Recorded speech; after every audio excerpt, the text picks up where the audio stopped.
हिन्दुभूमे सुरक्षार्थ केशवेन विनिर्मितम् यं सङ्घपोषितं येन गुरुं तं प्रणमाम्यहम्।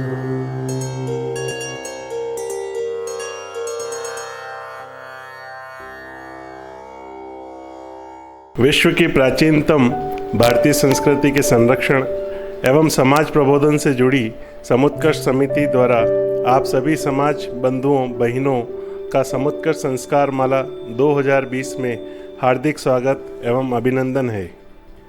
समुत्कर्ष समिति अपने सांस्कृतिक उपक्रम समुत्कर्ष संस्कार माला में आप सभी सुधी श्रोताओं तक विगत में संस्कारों की जननी माँ, हिंदुत्व के उद्घोषक स्वामी विवेकानंद, आचार्य महाप्रज्ञ जी पर व्याख्यान का आयोजन कर चुकी है। इसी कड़ी में आज के व्याख्यान का विषय अत्यंत समीचीन एवं प्रासंगिक है। महान नारियां जो श्री राम के जीवन लक्ष्य की प्रेरणा बनी विषय पर हमें आज सुविख्यात विचारक, वक्ता, 25 से अधिक प्रेरक पुस्तकों के लेखक एवं समाज के प्रति अपना उत्कृष्ट देने वाले भाइयों बहनों के मार्गदर्शक माननीयवर ओम प्रकाश जी भाई साहब का प्रबोधन प्राप्त होगा। माननीय ओम जी भाई साहब राष्ट्रीय स्वयंसेवक संघ के वरिष्ठ प्रचारक हैं। आप प्रताप गौरव केंद्र राष्ट्रीय तीर्थ उदयपुर के शिल्पी एवं कुशल प्रारूपकार हैं। मैं मान्यवर ओम जी भाई साहब से निवेदन करता हूं कि आप हमें अपना प्रबोधन प्रदान करें।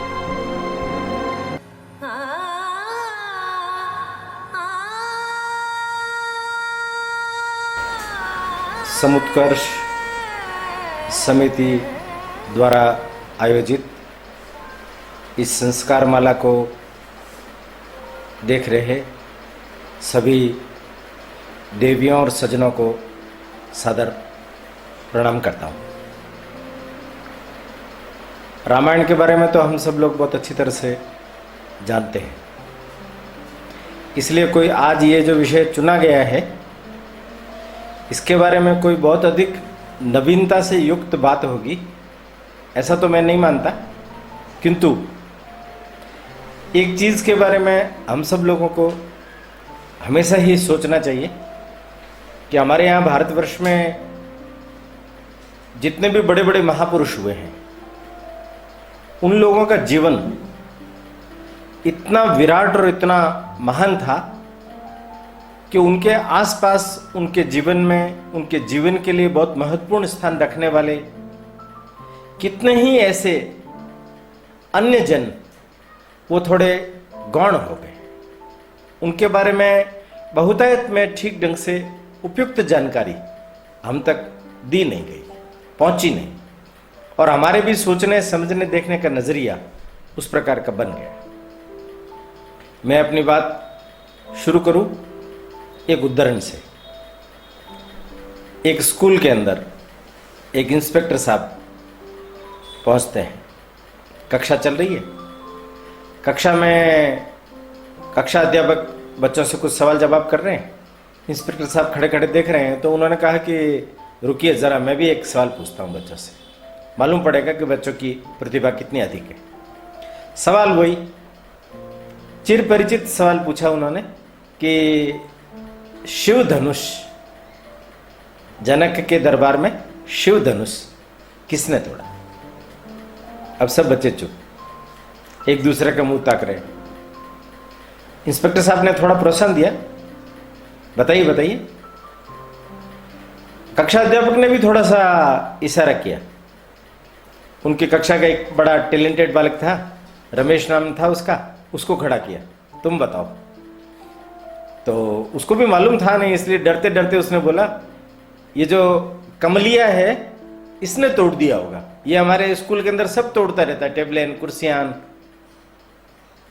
इंस्पेक्टर साहब एकदम भौचक्के रह गए। कक्षा अध्यापक की तरफ देख करके कहने लगे, क्या सिखाते हो बच्चों को? उनका साहब निश्चित रूप से इसने तोड़ा होगा, ये बदमाश लड़का है, हमारे स्कूल का सबसे खराब लड़का यही है, इसने ही ये सब कुछ किया होगा। वो उसकी तरफ भी देखने लगे कि कक्षा अध्यापक की भी यही हालत है। प्रधानाध्यापक के सामने गए और जाकर के कहने लगे, क्या स्कूल है तुम्हारा, क्या कक्षा अध्यापक पढ़ाते हैं, क्या बच्चों को ध्यान है, कि क्या हुआ? अरे मैंने पूछा शिव धनुष किसने तोड़ा? तो वो कह रहे हैं कमलिया नाम का लड़का है उसने तोड़ा। कि साहब आप चिंता मत कीजिए, उसने तोड़ दिया तो मैं रिपेयर करवा दूंगा, ठीक करवा करके वापस रख दूंगा। अब प्रधानाध्यापक तक की भी यही हालत है।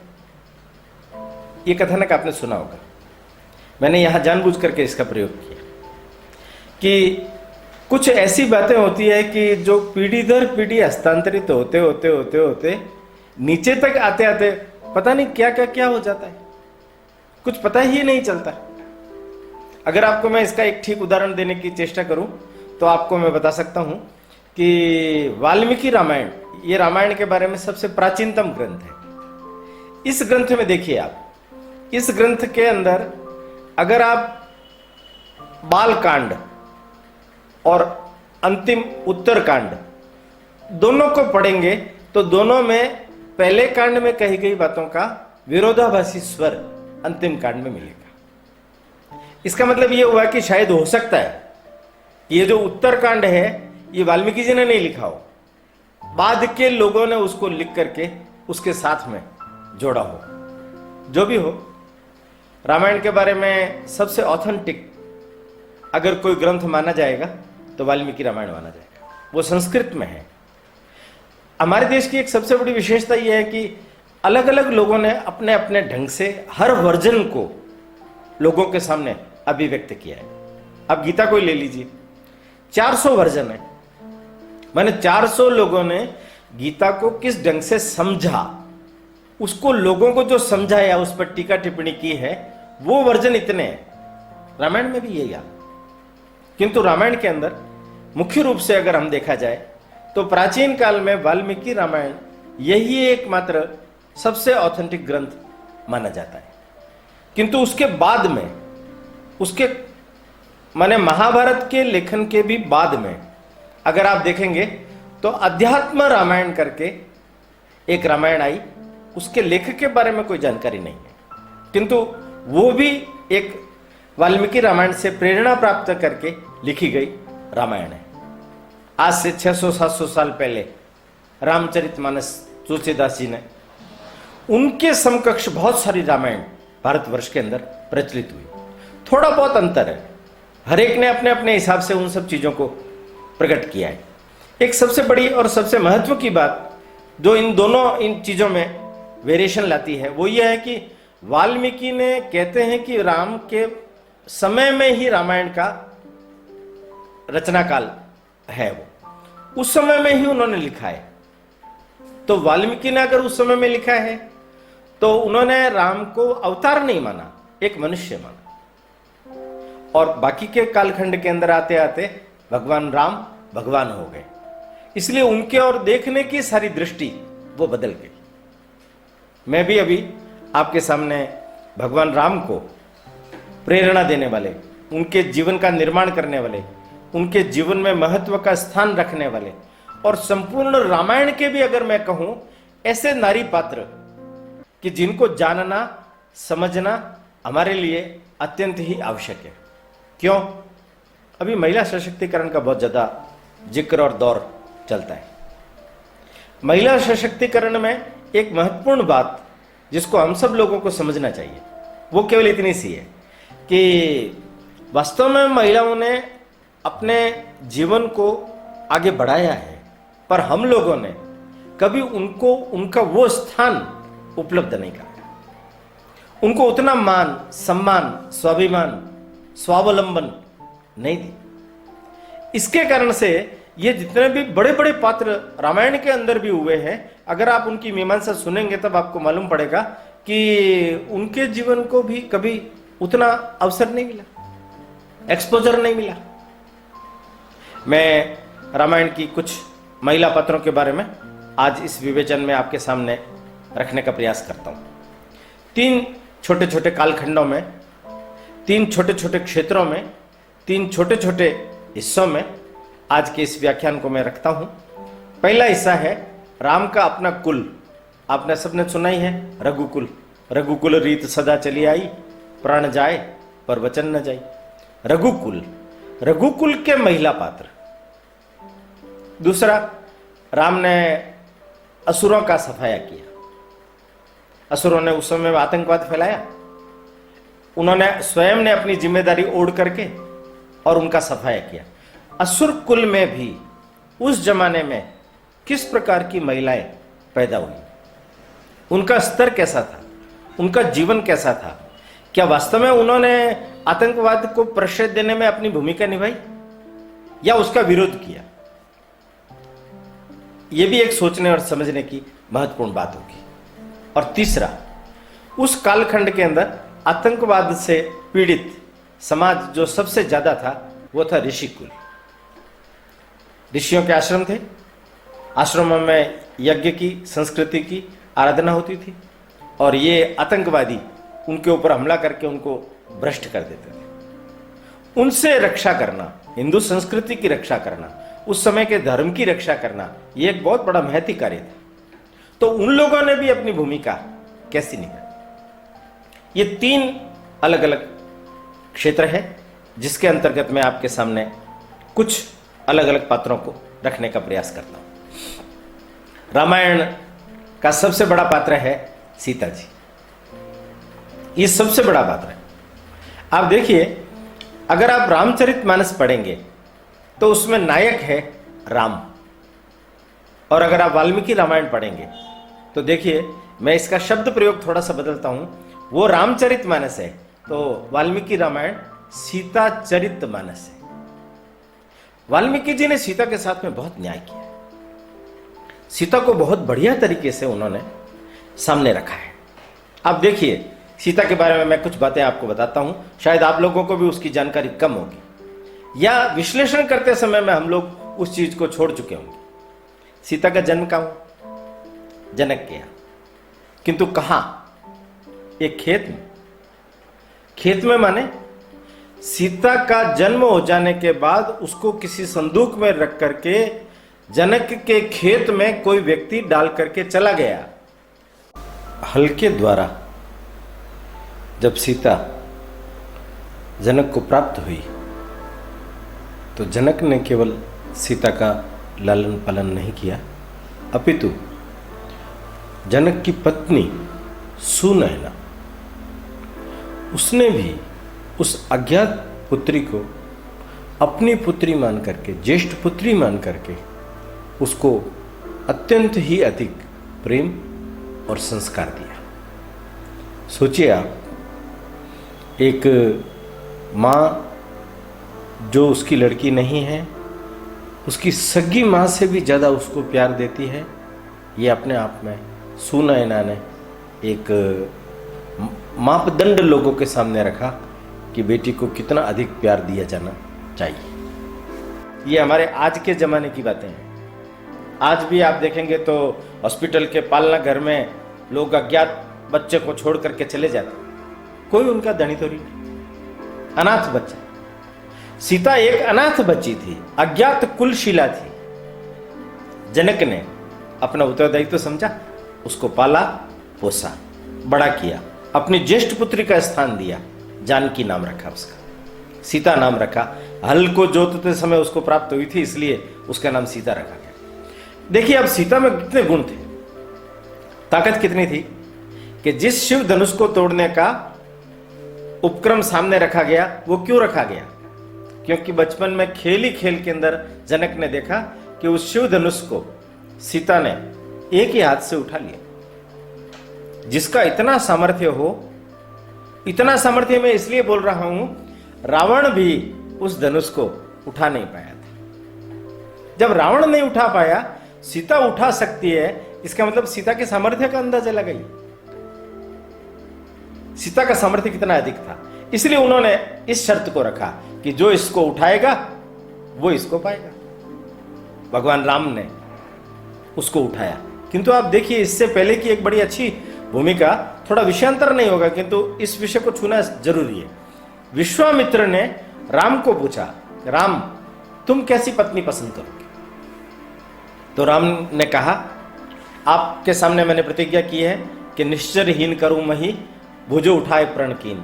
मैंने निश्चर से निशाचरों से, राक्षसों से इस पृथ्वी को विहीन करूंगा तो मुझे जंगल में जाना पड़ेगा, वन में जाना पड़ेगा। तो एक ऐसी पत्नी चाहिए जो मुझे इस कार्य के लिए उपयोगी और सहयोगी हो। तो विश्वामित्र ने संकेत किया, सीता अज्ञात कुलशीला है, सीता के जन्म की पूरी बातें उनको बताई गई है। राम ने ये जान करके भी कि यह अज्ञात कुलशीला है, किंतु ये योग्य है, संस्कारशीला है, राजसी संस्कारों में पली फूली है, किंतु ये इसका आंतरिक परिवेश मालूम नहीं, तो ये मेरे लिए योग्य होगी। इसलिए राम ने भी उसका चयन किया, शिव धनुष तोड़ा, उसको नष्ट कर दिया गया, सीता शादी होकर के आ गई। अब देखिए कैकेयी का प्रसंग बीच में आता है। राज्याभिषेक की बजाय वनगमन, राम आते हैं अपने कक्ष में और कहते हैं कि वन जाने की तैयारी करनी है, राज्याभिषेक नहीं होगा। तो सीता ने उनको पूछा कि वन जाने की तैयारी करनी है, राज्याभिषेक नहीं होगा, तो पक्का है क्या ये? उनका हाँ पक्का है। ठीक है, तो क्या क्या तैयारी कर लूं? तो राम कहते क्या क्या तैयारी कर लूं? तुमको नहीं करनी है, वनवास मेरे को मिला है, मुझे तैयारी करनी है। आपको वनवास मिला है तो मेरे को क्या अलग से मिलेगा क्या? मैं आपकी सहधर्मिणी हूं, आपको मिला है इसका अर्थ मुझे मिला है। राम के बहुत समझाने के बावजूद भी सीता ने अपने तर्कों के द्वारा राम को निरुत्तर कर दिया। राम को हार माननी पड़ी और राम को यह स्वीकारना पड़ा कि तुम मेरे साथ वन में चलोगी। आप एक बात सोचिए, शादी होकर आने के बाद राज्याभिषेक की तैयारियां हो रही है, उस पूरे कालखंड में सीता किस तरीके से अपने आप को राम के साथ में सामंजस्य स्थापित करके, जोड़ करके, उसके मिशन को समझकर, उनके लक्ष्य को समझकर साथ देने के लिए उद्यत हो जाती है। सीता सब जानती है देश की परिस्थिति कैसे है, ये जो राम को वनवास हुआ है ये किस क्षेत्र में जाएंगे, किन लोगों से लड़ेंगे, किन शक्तियों से मुकाबला होगा, मैं सुरक्षित नहीं हूं। उसके बावजूद भी वो निर्णय करती है कि मैं चलूंगी, और चलते समय वो अपने सारे आभूषण वस्त्र दान कर देती है। एक वनवासी महिला का रोल अदा करने के लिए समर्थ होकर के सीता चलती है।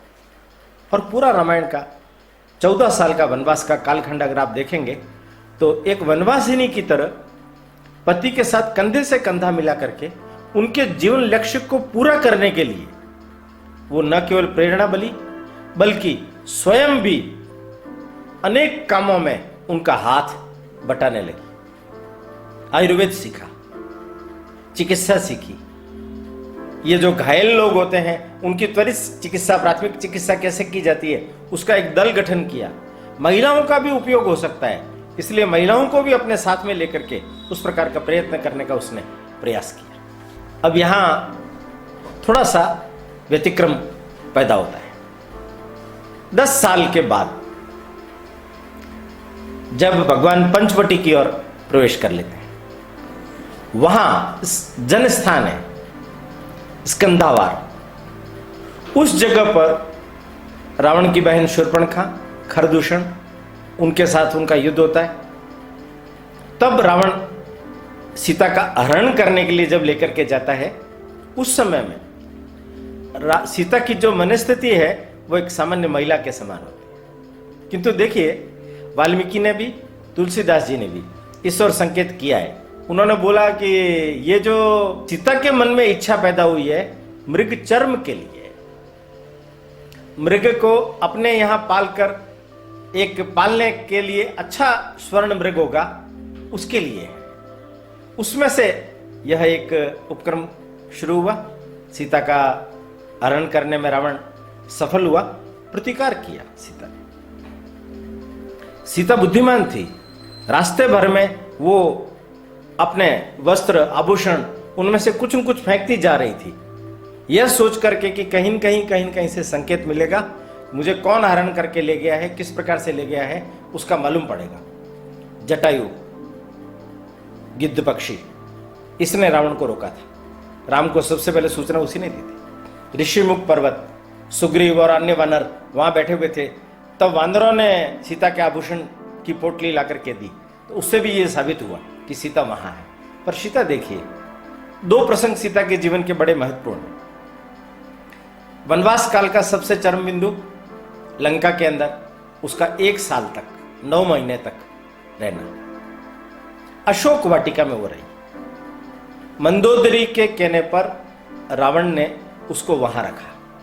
अब देखिए आप, ये अशोक वाटिका है, इसके अंदर सीता थी, सीता के मन में विरह था, राम को मैंने खो दिया है, राम मुझे प्राप्त कर पाएंगे कि नहीं, कुछ भी पक्का नहीं है। किंतु ये अशोक वाटिका में थी, किंतु मन में एक विश्वास था राम के सामर्थ्य पर, राम के पुरुषार्थ पर, वो मुझे अवश्य ढूंढ लेंगे। और हनुमान जी के आने के बाद उनका विश्वास प्रबल हो गया। किंतु आप देखिए, इस समय में सीता ने साल भर तक रावण को अनेक प्रकार के उपदेश दिए। राज्यकर्ता का कर्तव्य क्या होता है, एक श्रेष्ठ व्यक्ति का कर्तव्य क्या होता है, तुमने जो कुछ किया है वो ठीक नहीं है, तुम अपने आप को बदलो, तुम अपने सोच को बदलो, तुम अपने चिंतन को बदलो। माने वो डरी नहीं है, वहां डरी नहीं है, हिम्मत नहीं हारी है, विश्वास नहीं खोया है, इसलिए वो अशोक थी। अशोक वाटिका में भी शोक नहीं था उसको। कहते हैं विरह रथा, आंसू आते थे, राम को भी आते थे, किंतु जिस राम को और लक्ष्मण को सीता की याद ने रुलाया, कष्ट दिया, विजय प्राप्त करने के बाद, रावण के वध हो जाने के बाद में राम ने, वाल्मीकि रामायण बोलती है कि थोड़े से कटु वचन सीता मैया को बोले। सीता ने भी बहुत आश्चर्य किया कि आपने एक निम्न श्रेणी की जो स्त्रियां होती है उसको ध्यान में रख करके मेरे ऊपर भी आपने इस प्रकार का लांछन लगाया।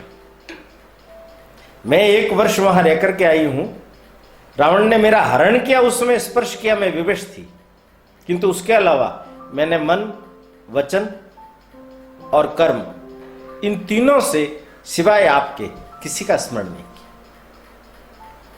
राम ने थोड़े और कटु वचन कहे और कहा कि जब तुम्हारी जहां मर्जी हो तुम जा सकते हो।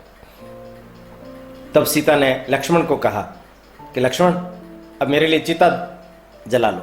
राम ने नहीं कहा, अग्नि परीक्षा के लिए राम ने नहीं कहा, किंतु सीता ने स्वयं आगे होकर के चितारोहण किया। अग्निदेव स्वयं आए और सीता को सामने ला करके राम को कहा, ये निष्कलंक है, ये समर्थ है, आपके लिए पूर्णतः योग्य है, इसलिए आप इनको अपने साथ ले जा सकते हैं। राज्याभिषेक हो गया। वापस आने के बाद राज मिल गया, प्रजा के द्वारा सुना गया। प्रजा ने थोड़ी दूसरे प्रकार की बातें बोली कि भाई ये रावण के घर में रह करके आई हुई महिला है, इसको राम ने रख लिया अपने यहां। राम इस प्रवाद को सुना, ध्यान से समझिए। इसको सुनने के बाद लोगों के कहने में आकर के उन्होंने सीता को दूसरा वनवास, उस समय सीता गर्भवती थी, नहीं दिया।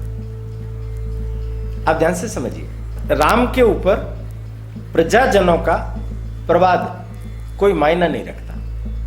जब वनवास हुआ था उस समय प्रजाजन तो उनको रोकना चाह रहे थे ना, कहां रुके वो? नहीं रुके वो। क्यों भेजा? और वाल्मीकि आश्रम में भेजा। लक्ष्मण को हिदायत दी उस जगह पर जाकर के छोड़ करके आना। कारण क्या था? राम और सीता ने शायद बैठ करके इस बात पर विचार किया होगा, गर्भ में जो संतान है उस संतान के मन के ऊपर अगर प्रजाजनों के प्रति दूसरा मत पैदा हो गया तो प्रजा वात्सल्य खत्म हो जाएगा। इसलिए इनका निर्माण और इनका संस्कार गर्भ में भी इस तरीके का होना चाहिए कि जो श्रेष्ठतम हो। इसलिए इनको आश्रम का वातावरण मिले। तो सर्वश्रेष्ठ वाल्मीकि का आश्रम है, वहां जाकर के अगर ये रहेंगे तो इन बच्चों का उत्थान होगा, अच्छे संस्कार मिलेंगे, प्रजावत्सल राजकुमार होंगे, ये आगे जाकर के भविष्य में अयोध्या का शासन ठीक ढंग से कर पाएंगे। और ये हुआ। कुश और लव जब पैदा हुए, उसके बाद में उन्होंने वाल्मीकि से राम कथा सुनी। उस राम कथा को अयोध्या में जाकर के सुनाया। राम को भी अपनी करनी पर पश्चाताप हुआ, किंतु वही बात, सीता को बुलाया गया। वाल्मीकि ने कहा ये सीता निष्कलंक है, किंतु फिर जब दोबारा राम ने उस बारे में विषय चलाया तो सीता ने पृथ्वी माता से प्रार्थना की कि हे माता, अगर मैं शुद्ध हूं, सात्विक हूं, सत्य हूं, तो तुम मुझे अपनी गोद में स्थान दे। धरती फटी, सीता ने उसमें प्रवेश कर लिया। ये देखिए एक बड़ा चरित्र है। इसलिए मैंने कहा कि वाल्मीकि रामायण नहीं है, सीता चरित मानस है। उसमें सीता के बारे में, सीता की मनस्थिति के बारे में, सीता के संपूर्ण क्रियाकलापों के बारे में अनेक सर्गों में व्यापक रूप से बताया। और ऐसा ही रघुकुल का दूसरा पात्र जो ऐसा चर्चित है कि जिसके बारे में सुनते ही हम लोग अलग अन्यथा धारणा बनाते हैं, कैकेयी। ठीक है, सारा घटनाक्रम आप सब लोगों को मालूम है, किंतु आप थोड़ा सोचिए, ये जो राम है कौशल्या से भी ज्यादा कैकेयी के पास रहते, कैकेयी के अधिक निकट था, कैकेयी को अधिक प्रिय था। तो जो कैकेयी को इतना अधिक प्रिय हो, उसके बारे में कैकेयी ऐसा सोच सकती है? नहीं सोच सकती। हुआ ऐसा होगा, राम विश्वामित्र लेकर के गए, वहां जाकर के वापस आए, तब उन्होंने विश्वामित्र के साथ रहने पर अपने जीवन लक्ष्य की, अपने जीवन की दिशा के बारे में, अपने वन गमन के बारे में कैकेयी से अवश्य ही चर्चा की होगी। उसमें से रास्ता कैसे निकाले? आप देखिए, इसमें एक बड़ा महत्वपूर्ण प्रसंग मैं आपको ध्यान कराता हूं। कैकेयी प्रदेश की रहने वाली थी। युद्ध में दशरथ जब जीत करके आए तो कैकेयी के साथ विवाह जब हुआ तो उनका जो भाई था उसने ये शर्त रखी, इसकी कोख से जो बच्चा पैदा होगा वो अयोध्या का उत्तराधिकारी होगा। दशरथ ने उस समय वचन देकर के कैकेयी से विवाह किया है। इसका अर्थ क्या हुआ? ये सर्वस्पष्ट हो गया कि कैकेयी की कोख से भरत पैदा हुआ है तो वही उत्तराधिकारी होगा। पर कैकेयी ने कभी भी उस प्रश्न को नहीं उठाया। अगर वो चाहती तो उस चीज को उठा सकती थी। ये जो प्रश्न उठाया, ये योजनाबद्ध तरीके से इन दोनों वचनों को उपयोग किया। आप देखिए, उनके वचन में जो बात आती है वो आती है, 1-2 साल का वनवास क्यों नहीं दिया? 14 साल क्या होते हैं? क्या उसको ऐसा लग रहा था कि भरत 14 साल में जम जाएगा? और कहां जाना है मालूम है? बोला है उसने, वाल्मीकि रामायण स्पष्ट कहती है, दंडक वन में जाना है तुम्हें। दंडक वन, जहां आसुरी शक्तियां भरी पड़ी है, जहां ऋषि मुनियों के आश्रम सुरक्षित नहीं है।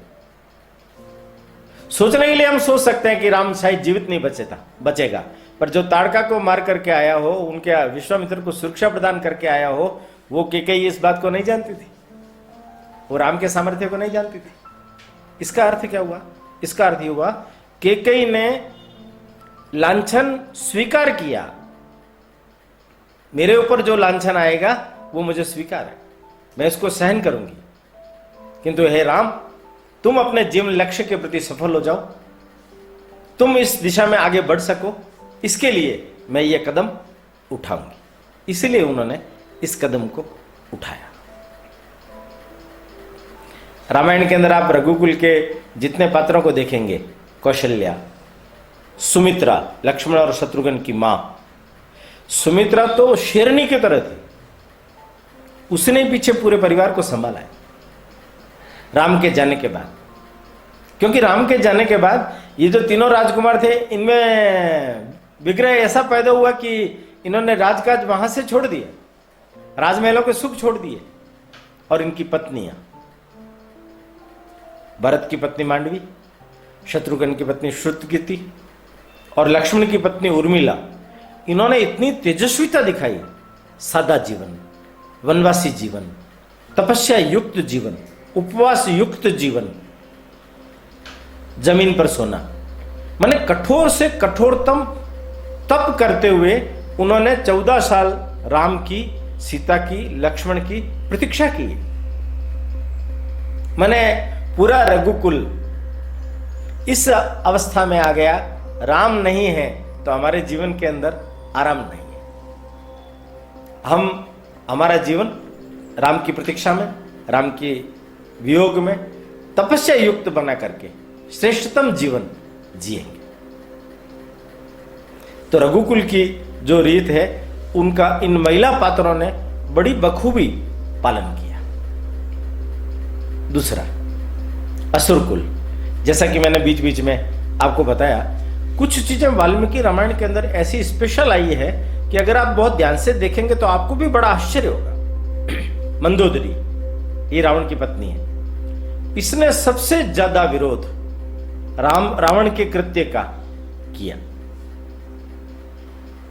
इसके कहने पर ही रावण ने तुरंत सीता के ऊपर अत्याचार नहीं किया। 1 साल का समय सीता को दिया, अशोक वाटिका में रखा, स्पर्श न करने का वचन इसने लिया, इसने हिदायत दी, अगर सीता का तुमने स्पर्श भी कर लिया तो ध्यान रखना पूरी लंका में तुम्हारा विरोध होगा। रावण घबरा गया मंदोदरी की बात सुन करके, इसलिए उसने रखा। माने आप देखिए, रावण ये विधर्मी हो गया है, ये धर्माचरण नहीं कर रहा है, इसके संस्कार गिर चुके हैं। बहुत क्षमतावान होने के बावजूद भी इसके जीवन में पतितता आ गई, निकृष्टता आ गई है। इसकी पत्नी कितनी साध्वी, जिसने इतना इंगित किया कि तुम ये काम नहीं करोगे तो वो नहीं कर पाया। विभीषण की पत्नी शर्मा, उसने बीच बीच में अशोक वाटिका में जाकर के सीता को प्रोत्साहन दिया, संबल दिया, राम आएंगे, अवश्य आएंगे। सीता भी चकित थी कि रावण के यहां विभीषण, शर्मा, मंदोदरी, ये इस प्रकार के लोग हैं कि जो रावण के पक्ष में नहीं है। रावण का अपना पुत्र इंद्रजीत, मेघनाद, उसकी पत्नी सुलोचना, वो भी बड़ी साध्वी स्त्री, पतिव्रता स्त्री, उसके बल के कारण ही मेघनाद को इंद्रजीत का तमगा मिला, इंद्र को हराने में वो सक्षम हुआ। पति के सतीत्व के कारण, उसके तपस्या के कारण उसका फल उसके पति को मिला। कितना बड़ा था, क्योंकि ये प्रसंग उस समय में ध्यान में आता है कि जब निकुंभला देवी के मंदिर में मेघनाद का वध लक्ष्मण ने जब कर दिया तो उनका सिर भगवान राम की गोद में जाकर के गिरा, तो सुलोचना राम के पास में अपने पति का सिर मांगने के लिए जाती है और कोई रोष व्यक्त नहीं करती, बहुत शांत अवस्था के अंदर रहती है। पूछने पर वो कहते भी है, इनको अपने कृत्यों का फल मिला, इन्होंने अधर्म का साथ दिया, इसलिए उनका यही असर होना था, पर मेरा यह कर्तव्य है कि मुझे सती होना चाहिए। ये मेरे पति थे, इसलिए मैं उनके साथ सती हूं। त्रिजटा, आपने नाम सुना होगा। अशोक वाटिका में सीता की परिचारिकाओं में से एक, बाकी परिचारिकाएं हमेशा उल्टी बातें करती थी, त्रिजटा हमेशा ही उनका साथ देती थी, संबल बनती थी, उनको प्रोत्साहन भरी बातें बताती थी, उनको दिलासा देती थी। और त्रिजटा का रोल इतना बड़ा है कि 9 महीने में अगर कहा जाए कि सीता को सबसे ज्यादा संबल अगर किसी ने प्रदान किया हो तो त्रिजटा श्रेय जाता है। अब ये जो त्रिजटा है ना, आप देखिए कि लंका में रहते हुए भी इसकी समझ कैसी है। इसको मालूम है कि राम में कोई बहुत बड़ा सामर्थ्य है। सीता से बातचीत के माध्यम से उसने कई बातें जानी और उससे सुनकर के उन्हीं की बातों का उपयोग उन्होंने उसके लिए किया। सुरसा का नाम तो आपने सुना ही है, हनुमान जी का रास्ता रोकने वाली राक्षसी। पर ये सब कृत्य जो हुए किए, ये वास्तव में अगर देखा जाए तो शत्रु दल के सामर्थ्य को उजागर करने के लिए ही जैसे नियति ने गठित किया हो, उस प्रकार की घटनाएं हैं। एक बड़ा पात्र आप लोगों ने सबने सुना ही है, शूर्पणखा का।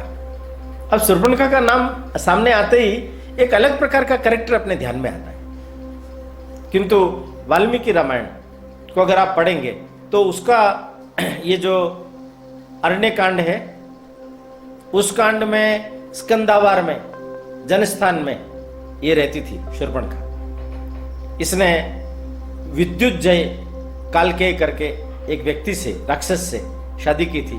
रावण को पसंद नहीं आया, रावण ने उसको मार दिया।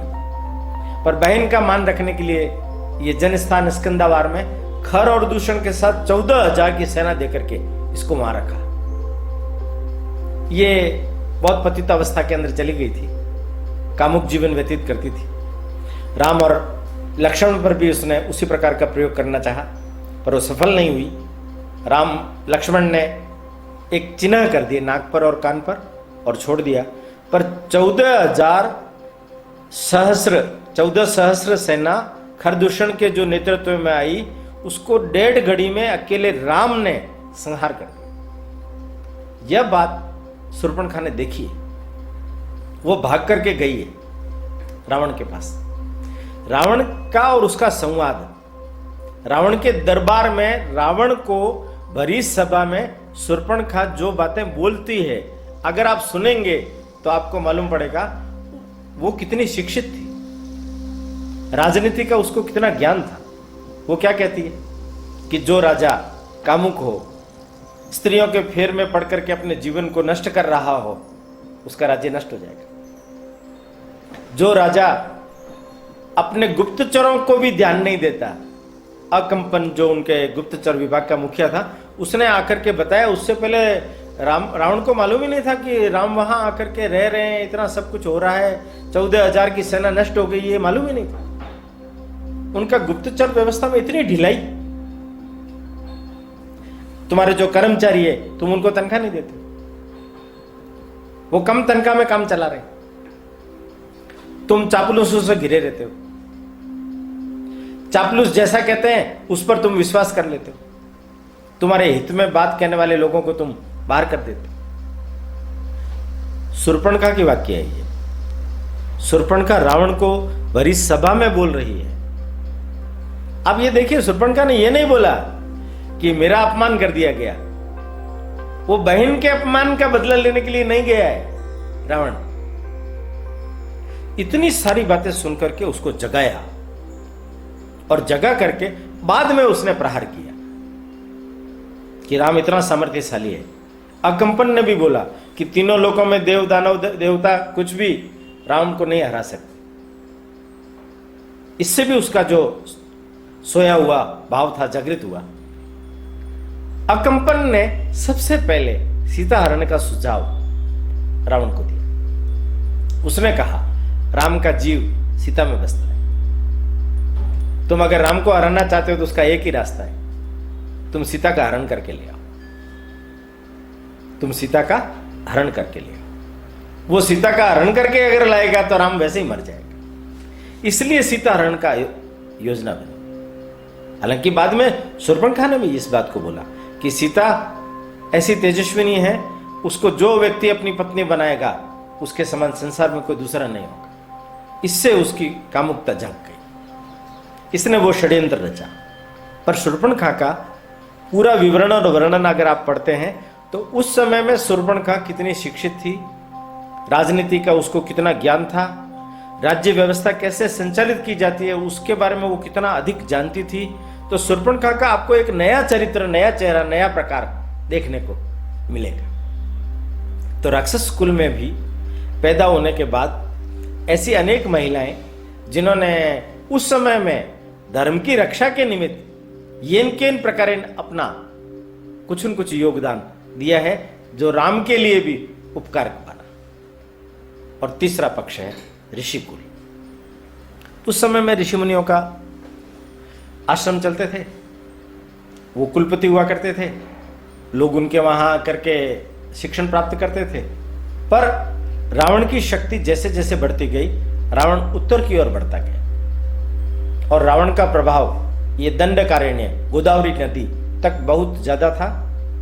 और रावण ने ताड़का और मारीच को अयोध्या के सन्निकट मिथिला माने इधर बिहार इधर उत्तर प्रदेश के बीच में अड्डा बना लिया था। ताड़का कितनी बड़ी राक्षसी थी। जब ताड़का का वध किया, मारीच को फेंक दिया, सुबाहु को मारा, तब भी रावण नहीं जगा, तब भी रावण नहीं जगा। वहां तक उसका साम्राज्य था। ये विश्वामित्र को, राम और लक्ष्मण को लेने के लिए क्यों जाना पड़ा? क्योंकि विश्वामित्र का आश्रम भी वहां सुरक्षित नहीं था। सिद्धाश्रम बिल्कुल भी सुरक्षित नहीं था। अगस्त्य, इन्होंने ये जो शूर्पणखा के पति, इनका जो द्वीप था कालकेयों का, ये राक्षस थे, उनका वध समुद्र के पार जाकर के कालकेयों को नष्ट करके, राक्षसों को नष्ट करके, दंडकारण्य में जनस्थान में शूर्पणखा के तांडव को भी सीमित करते हुए, वहां जटायु को तैनात करते हुए, और उन्होंने अपने आश्रम को इनकी विरोधी गतिविधियों का एक जनसेना का निर्माण करके और प्रयोग शुरू किया। राम ने भी यही काम किया। राम को वनवास मिला। राम ने प्रारंभ के जो 10 वर्ष थे जन जागृति लाई, जन सेनाएं खड़ी की, लोगों को संगठित किया, उनका आत्मबल बढ़ाया और उनको शस्त्र संचालन सिखाया, प्रशिक्षण दिया, और उनकी सेनाओं के माध्यम से राक्षसों का संहार करते हुए वो आगे बढ़े। जब राम ने यह सब कुछ किया तो अगस्त्य और लोपामुद्रा, उन दोनों ने राम को आग्रह किया था कि आप दंडकारण्य में अपना केंद्र बनाइए और वहां से शूर्पणखा और खरदूषण की गतिविधियों पर नजर रखिए, जिससे हम रावण की दिशा में आगे बढ़ पाएंगे। खर और दूषण का वध करने के बाद अगस्त्य जब मिलने के लिए आए थे तो उन्होंने राम को कहा था कि आपका लक्ष्य पूरा हो गया? तो राम ने कहा नहीं, ये लक्ष्य की ओर पहला कदम था, ये पहला कदम था, हम प्रवेश कर चुके हैं, अब रावण से हमें युद्ध करना ही है, यह अनिवार्य हो गया है। अगस्त्य और लोपामुद्रा, वशिष्ठ जो है वो राम के कुलगुरु है। वशिष्ठ और अरुंधति, विश्वामित्र को ब्रह्म ऋषि की उपाधि देने वाले, किंतु उनके वाल्मीकि के शिष्य भारद्वाज, सरभंग, सुतीक्ष्ण, इन सबके जितने भी आश्रम थे वो सब असुरों से पीड़ित थे। इसमें अनुसुईया, सती अनुसुईया का नाम हमने सुना है। ब्रह्मा विष्णु महेश को भी जो बालक बना देती है, अत्रि ऋषि की पत्नी अनुसुईया। अनुसुईया ने सीता को पतिव्रत धर्म का उपदेश दिया था। उसने कुछ आभूषण भी दिए, पहनाए भी, वन के अंदर रहने वाले आभूषण, कैसी अच्छी लगती हो। और उसको पति के साथ रह करके, कंधे से कंधा मिला करके, पति की हर गतिविधियों पर नजर रखते हुए हम किस तरीके से आगे बढ़ सकते हैं, हमारा क्या कर्तव्य है, यह अनुसुईया ने सीता को उपदेश दिया था। माने ये जो ऋषियों की पत्नियां हुआ करती थी, ये केवल मात्र ऋषि की पत्नी हो गई इतना नहीं है, यह हर आश्रम की संचालिका थी। आश्रम में पढ़ने वाले बच्चों को पोषण देना, उनको संस्कार देना, उनको मातृ सुख देना, ये भी उनका काम था। और एक प्रेम से जो उपदेश दिया जाता है उसका मन के ऊपर बहुत व्यापक प्रभाव पड़ता है। अगर आप इनमें से शबरी का भी प्रसंग है। मतंग मुनि के आश्रम में शबरी भीलनी थी, शादी हो रही थी तो वो शादी नहीं करना चाहती थी, तो छोड़ करके भाग करके आ गई और वहीं आश्रम में ही वो हारने लगी, फल फ्रूट इकट्ठे करके उनको ला करके देने लगी। मतंग मुनि का चित्रकूट में जब राम पहुंचे थे तब स्वर्गवास हो गया था। स्वर्गवास होने से पहले वो उसको कह के गए थे कि शबरी, तुमने ये जो तपस्या की है तुम्हें इसका फल मिलेगा। दशरथ के पुत्र राम और लक्ष्मण, वो अवतारी पुरुष है, वो तुम्हारे आश्रम में जरूर आएंगे, तुम उनकी प्रतीक्षा करना। तो शबरी ने चित्रकूट से 10-12 साल लग गए उसके आश्रम में पहुंचने में राम को। जब राम पहुंचे मतंग वन में और उस आश्रम को देखा साफ सुथरा, तब शबरी के पास गए, शबरी के हाथों के फल खाए, उसका आतिथ्य स्वीकार किया और उसको सत्सम्मान, अनेक प्रकार की बातें कह करके। उस समय सीता जी उनके साथ नहीं थी। सीता की खोज के बारे में हम जा रहे हैं तो उनसे भी पूछा गया शबरी से।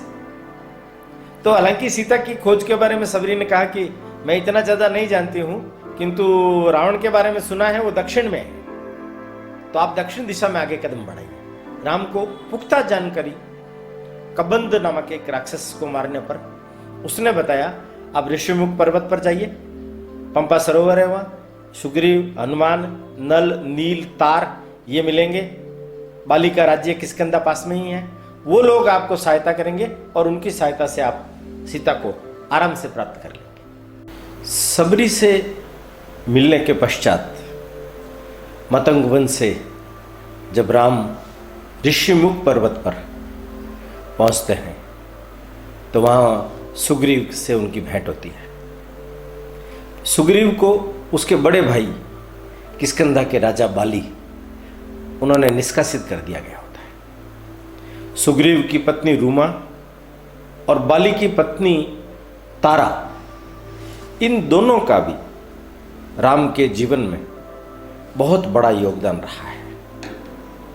बाली का वध किया राम ने, पर तारा राम की शत्रु नहीं बनी। पहली बार जब उसने सुना कि एक राजकुमार ने मेरे पति का वध कर दिया है, उसे तीर चला करके मार दिया है, तो मन में रोष व्यक्त किया उसने। किंतु जब आकर के उसने देखा तो उन्हें भी उनकी अवतारी महिमा उसके बारे में जानकारी प्राप्त हुई। अपने पुत्र अंगद का हाथ राम के हाथ में थमा करके कहने लगी, इसे भी अपना लीजिए, इसको भी सुग्रीव की तरह अपना बना लीजिए और इसके साथ सब प्रकार का सहयोग आप कीजिए। रूमा और तारा किष्किंधा के अंदर राजनीति के अंदर निपुण, संस्कारों में निपुण महिलाएं थी, जिनका नाम सती साध्वी महिलाओं के रूप में भी लिया जा सकता है। राम ने जब सुग्रीव से कहा कि सीता की खोज करनी है, तो जो दल सीता की खोज करने के लिए निकला था, अंगद, हनुमान, जामवंत, नल, नील, तार, वो जब जा रहा था तो रास्ते में एक कोई तापसी का आश्रम मिला। उस तापसी का नाम था स्वयं प्रभा। वो स्वयं प्रभा, उन्होंने उन सब लोगों का अतिथि सत्कार किया, उन लोगों के खोजबीन के बारे में पता किया और उन लोगों ने उनको पुख्ता जानकारी दी कि तुम रावण के यहाँ जाओ, वहीं पर ही सीता तुम्हें मिलेगी।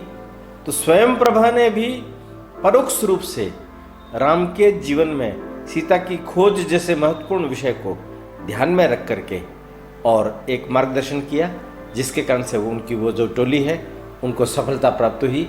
समुद्र तट से वो हनुमान जी उड़ करके गए, रास्ते के अंदर सुरसा मिली, उसने बाधाएं डाली, बाद में अन्य राक्षसियाँ मिली, उन सबको गच्चा देते हुए हनुमान जी गए और सीता माता से अशोक वाटिका में मिली। मतंग वन की शबरी, सुना हमने ये जरूर है कि सबरी ने अपने जूठे बैर चख करके राम को खिलाए। ये भक्ति आवेश के अंदर आने के बाद में आधुनिक समय में लोगों ने उस चीज़ों का प्रयोग किया होगा। बाकी सामान्य तौर पर अतिथि सत्कार में फल वगैरह रख करके जैसे हम सत्कार करते हैं, वैसे ही सत्कार सबरी ने उनका किया। पर राम ने उनका आतिथ्य स्वीकार किया, उनके साथ रहे एक दिन, उसको अनेक प्रकार की बातचीत हुई।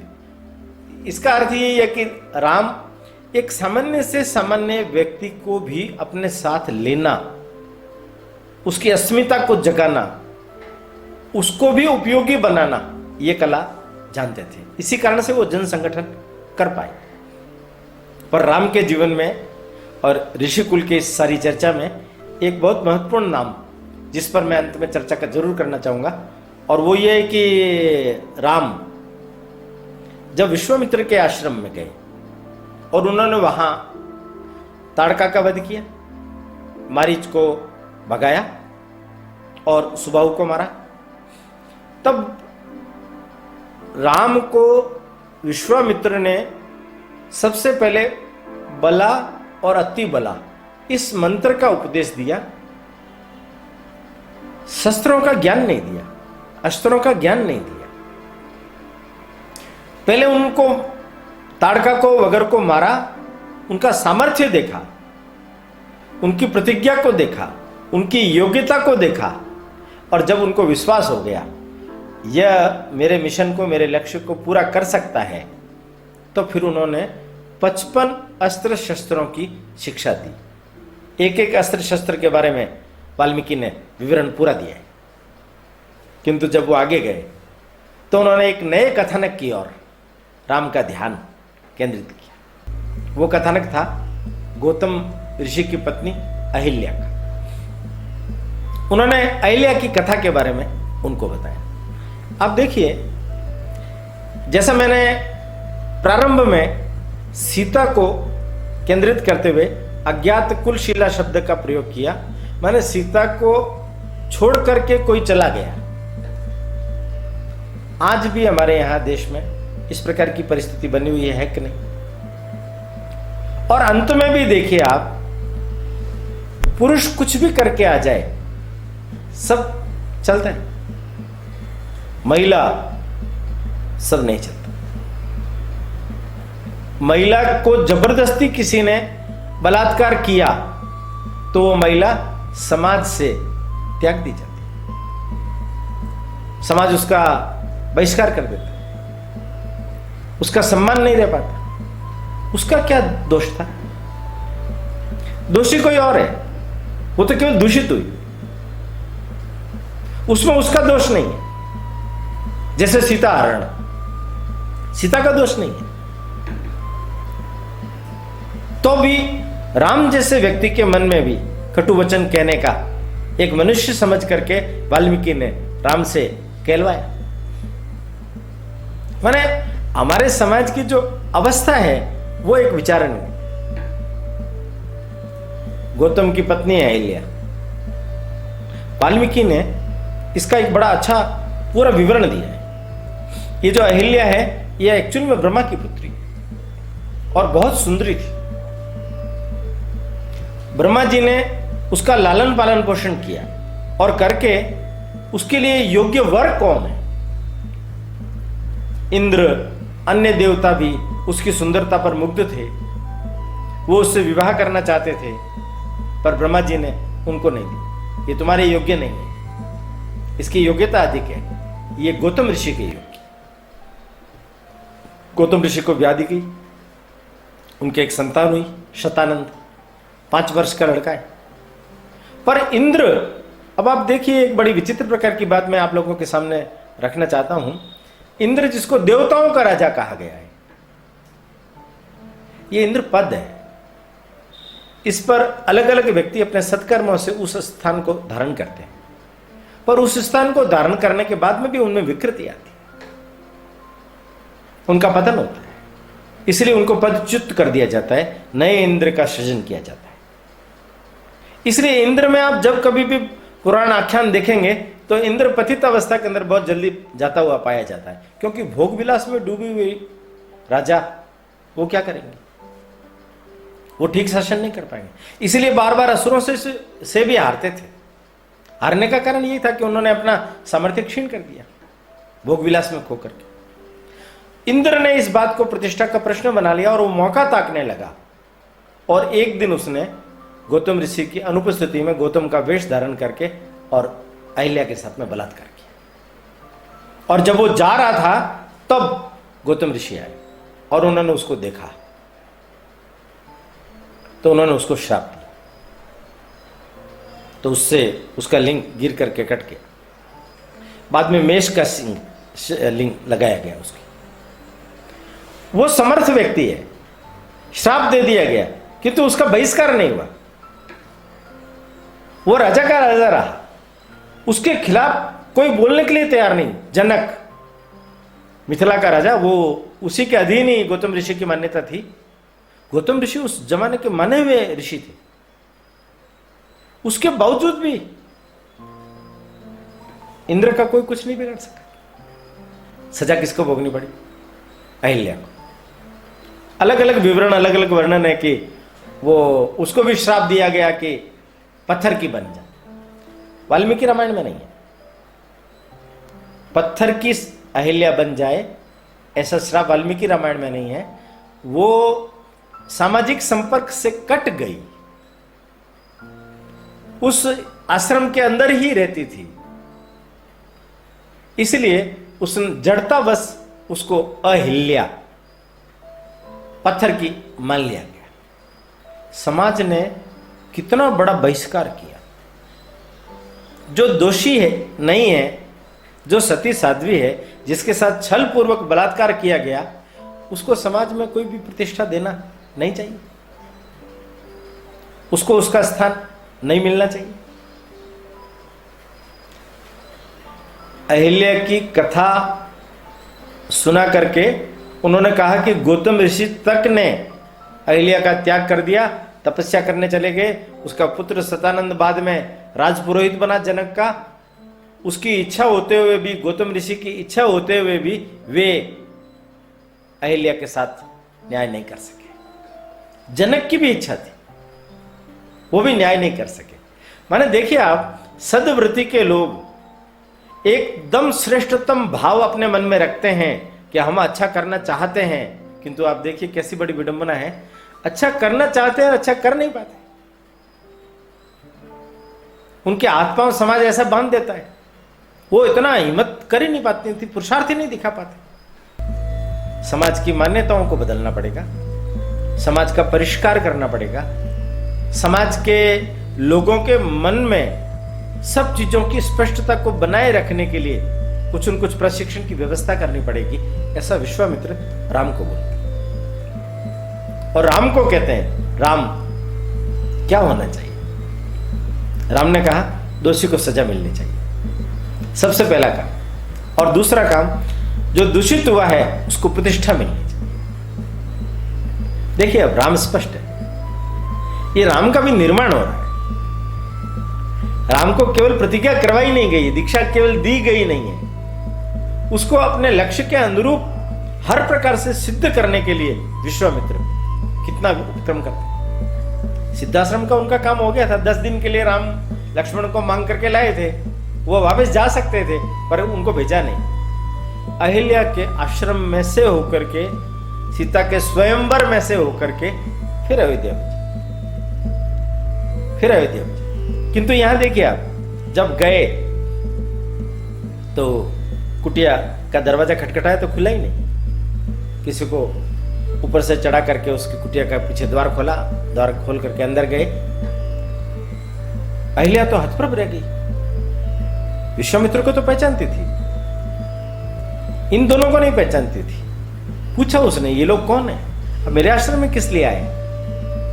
तो विश्वामित्र ने कहा कि ये दशरथ के पुत्र राम और लक्ष्मण, ये तुम्हारे दर्शन करने के लिए आए। मेरे दर्शन करने के लिए? उन दोनों ने चरण छुए। जैसे ही चरण छुए वो तो गदगद हो गए, आंखों में ससुरधारा बह पड़ी। कितने साल हो गए इस घटना को? 25। राम 25 साल के हो गए थे। राम के जन्म के समय घटना घटी थी, और वही राम 25 वर्ष के बाद में अहिल्या के जब पैरों का स्पर्श करते हैं, चरणों का स्पर्श करते हैं, तो अहिल्या जाग जाती। उसे विश्वास हो जाता है कि मैं सच में ही पवित्र थी, वरना दुनिया का व्यवहार उसको यह सोचने के लिए मजबूर कर देता है मैं अपवित्र हूं, मैं अप्रतिष्ठित हूं, मैं जीने योग्य नहीं हूं, जीवन में लोक व्यवहार करने योग्य नहीं हूं। कैसी बड़ी विडंबना है। क्या आज नहीं हो रहा? इस समय नहीं हो रहा? क्या आए दिन हमें ऐसी घटनाएं नहीं पड़ती? ऐसे जो दूषित हो गए हैं उनको समाज में फिर से ससमान प्रतिष्ठा मिले, उसके लिए राम बनना पड़ता है, उसके लिए इतना बड़ा काम करना पड़ता है। तब कहीं जाकर के हम उस चीज को ठीक ढंग से समझ पाते हैं। पात्र भले महिलाओं के होंगे, पर आपने देखा होगा ये परिपूर्ण है, संपूर्ण है। इनको मौका उस समय में मिला, इन्होंने अपने आप को साबित किया, पर शायद कलमों ने न्याय नहीं किया, शायद इतिहास ने न्याय नहीं किया। राम को अगर अपने जीवन के लक्ष्य को पूरा करना है तो कैकेयी और सीता के बिना असंभव, असंभव। तो जिन लोगों ने उनके जीवन में इतना बड़ा उपकार किया, उनके जीवन को इतना बड़ा मान दिया, क्या राम भी उनके साथ न्याय कर पाए? क्या करना चाहिए था? इसलिए मैंने कहा एक बहुत बारीक चीज है ये, जिसको हमेशा ही समझना पड़ेगा। महिलाओं के अंदर भगवान के द्वारा दिए गए बहुत ही सद्गुण होते ही हैं। उनको ठीक ढंग से उपयोग में लाना, उनका ठीक ढंग से सम्मान करना, उनकी शक्ति को पहचान करके उसको यथोचित स्थान पर उपयोग में लाना, ये अगर करने का क्रम शुरू हो तो ये जो महिला सशक्तिकरण है ये केवल भारतवर्ष के लिए नहीं, संपूर्ण विश्व भर के लिए बड़ा महनीय कदम होगा। ये एक ऐसा कदम होगा कि नारी ये भोग की वस्तु नहीं, नारी ये गृह कार्य करने के लिए नौकरानी नहीं, नारी में बहुत अस्मिता है, शिक्षा है, संस्कार है, हम जैसे लोगों को सृजन करने की क्षमता है। ये जो संपूर्ण पुरुष समाज जो डींग मारता है, जो हींक मारता है, जो अपने आप को बड़ा खुदा मानता है, सब कुछ मानता है, जन्म किसने दिया? संस्कार किसने दिए? प्रथम गुरु कौन है? महिला। इसलिए नारी की उस शक्ति को पहचान कर, उस शक्ति को ध्यान में रखकर अगर हम इस दिशा में कुछ विशेष प्रयोग करें, महिला शक्ति के उत्थान की दिशा में हम कुछ विशेष प्रयोग करें, उसके सशक्तिकरण की दिशा में हम कुछ विशेष प्रयोग करें, तो मैं समझता हूं ये आज की संस्कार माला और अधिक उपयोगी और सार्थक होगी। आप सब लोगों ने धैर्यपूर्वक इस विषय को सुना, इसके मर्म को समझने की चेष्टा करें, तदनुरूप उस प्रकार का कर्तव्य, उस प्रकार के उपक्रम शुरू करें, तो मैं समझता हूं यह व्याख्यान सफल और फलीभूत होगा। धन्यवाद। समुत्कर्ष समिति के सेवा कार्यों को आप अपने अपने क्षेत्रों में भी शुरू करें, ऐसा समिति आप सभी से आग्रह करती है। समुत्कर्ष समिति से जुड़ी सभी जानकारियां प्राप्त करने के लिए हमारे YouTube चैनल समुत्कर्ष समिति को अवश्य सब्सक्राइब करें।